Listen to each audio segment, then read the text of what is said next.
Where are you? It's very spooky in here. I ain't playing no games. At least we know where the princess is. But where's the Dragon! Definitely need some Tic Tacs or something, because your breath stinks. When Shrek arrived in 2001, it didn't just introduce audiences to a grumpy green ogre with a Scottish accent. It quietly rewrote the rulebook for modern animated storytelling. At a time when fairy tales and animation were often polished, sentimental, and traditionally romantic, this film leaned in the opposite direction.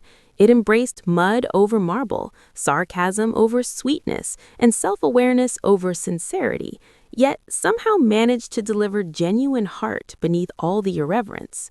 Starring the vocal talents of Mike Myers, Eddie Murphy, and Cameron Diaz, and directed by Andrew Adamson and Vicky Jenson, the film crafted a world that was both a parody of fairy tale traditions and a surprisingly tender exploration of identity, prejudice, and love.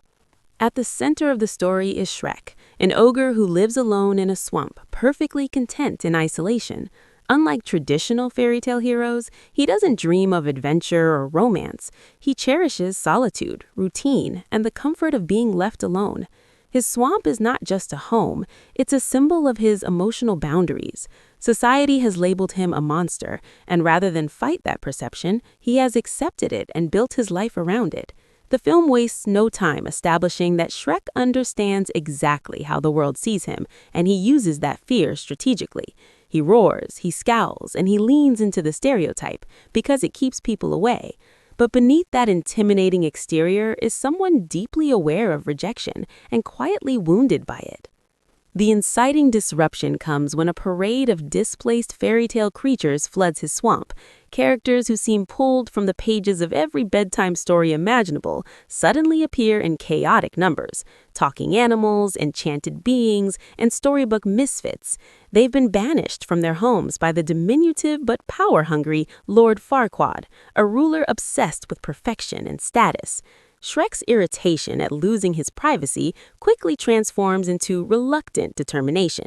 He marches to Farquaad's kingdom not to become a hero, but to negotiate the return of his land.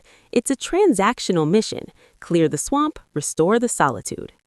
In Farquaad's perfectly symmetrical, meticulously ordered world, appearances are everything. The kingdom is clean, structured, and artificial, reflecting its ruler's insecurity and obsession with control. Farquaad desires to be king, but to achieve that title, he must marry a princess. Princess Fiona becomes the chosen bride, locked away in a dragon-guarded tower. Rather than rescue her himself, Farquaad organizes a tournament to find a champion. Shrek, through a combination of brute strength and blunt confidence, defeats the knights and secures the task. The deal is simple: rescue Fiona, deliver her to Farquaad, and reclaim the swamp.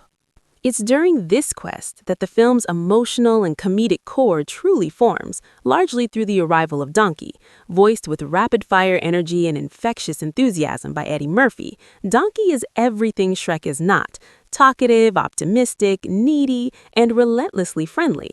If Shrek represents isolation, Donkey represents connection. He refuses to be intimidated, ignores every cue to leave, and insists on companionship.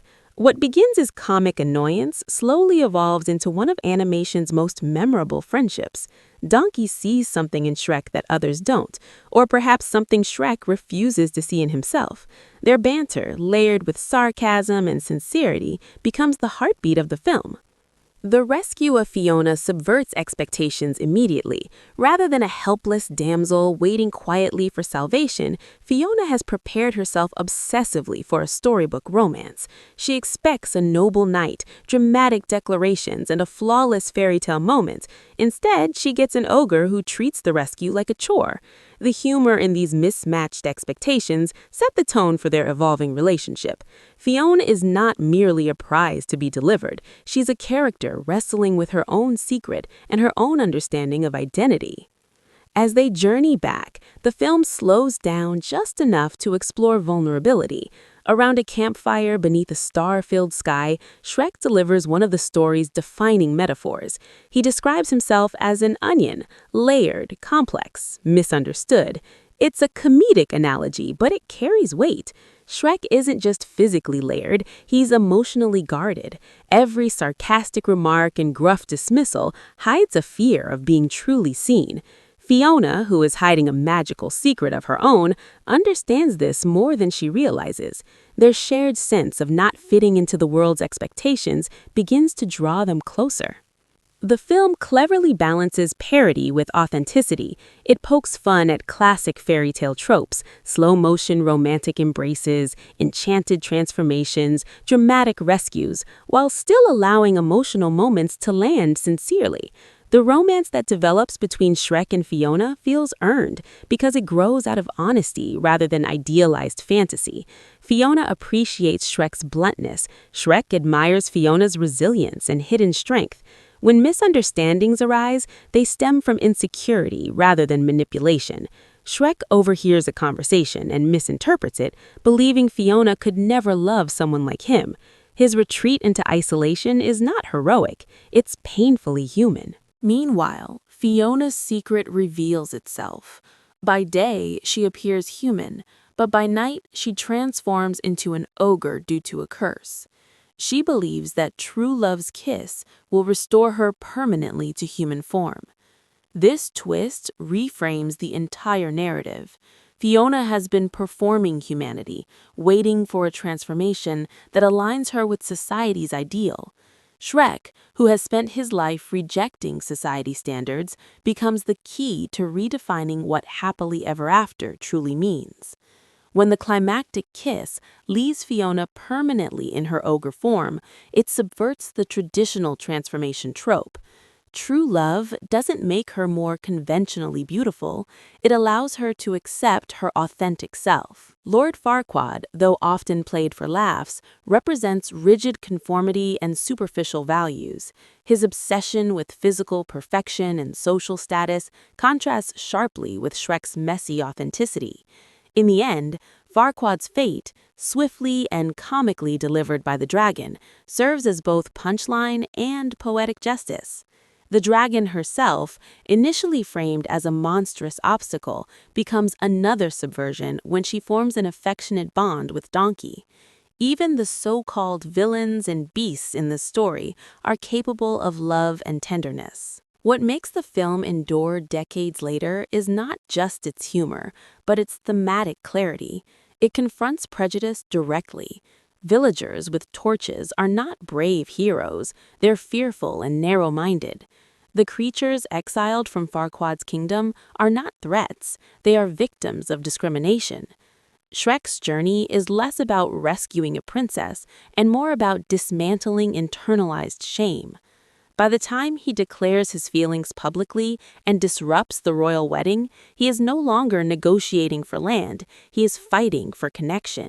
The voice performances elevate every emotional beat.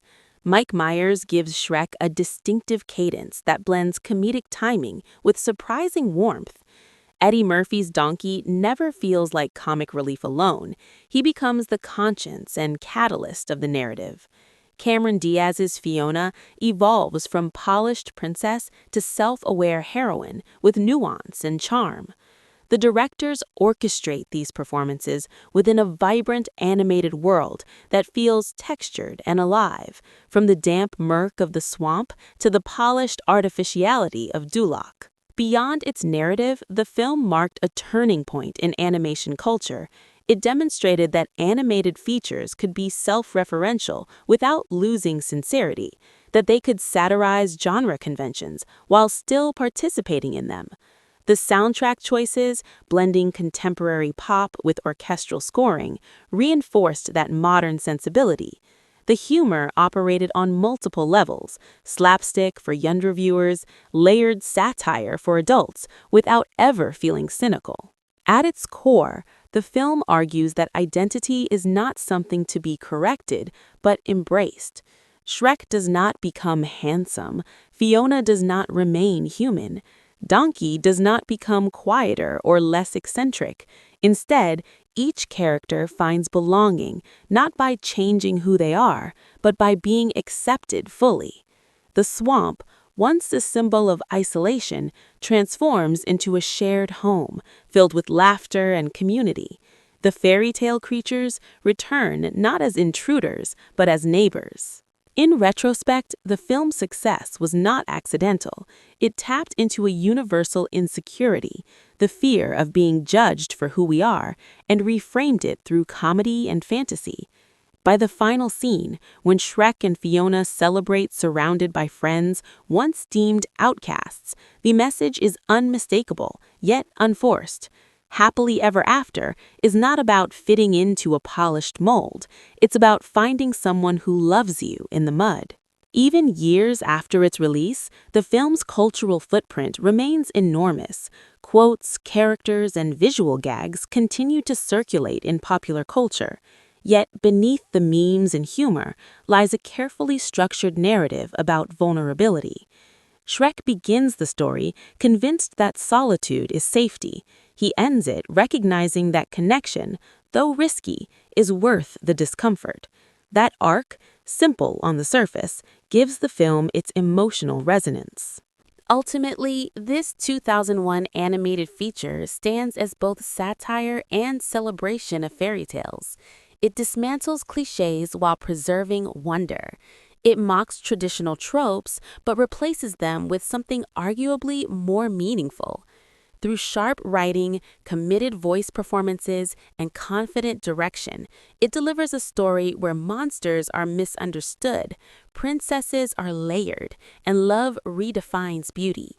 And in doing so, it secures its place not just as a comedic hit, but as a landmark in animated cinema that continues to resonate with audiences who see a bit of themselves in a grumpy ogre guarding his swamp.